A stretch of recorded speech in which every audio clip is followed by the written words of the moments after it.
kernel panic, and we have worked on the second medium problem. So what we have to do is we have to build an agnostic model for hallucination detection system. So we give an input to any LLM model like ChatGPT or Gemini, and we get an output from it.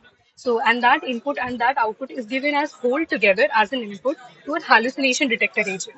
So what our agent does is that it calculates the output across three factors. It checks for factual hallucination, contextual hallucination, and logical hallucination. So how do we check for these hallucinations? So for factual hallucination, what we do is that we use an internet agent and we do a factual check.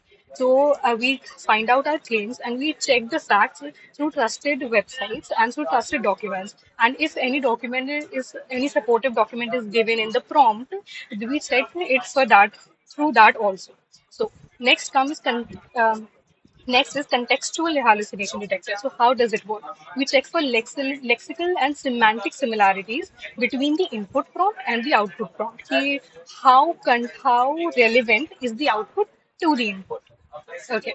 And the last logical hallucination detector, it works on two tiers. What we do is that tier one is multimodal self consistency check.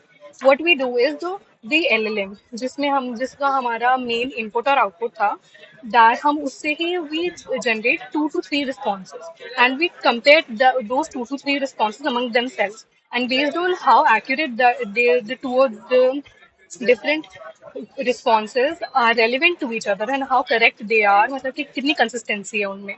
If those are inconsistent, we go to a deeper level. We do a tier 2 multimodal reasoning consistency audit where we have two LLMs that checks for the reasoning that the LLM went through, and the third one and a better LLM model that checks how relevant it is. It goes through a filter, and the filter calculates the score, and it calculates the score, compares the score to a threshold, and then we get a label if the output of the prompt is hallucinated or non-hallucinated.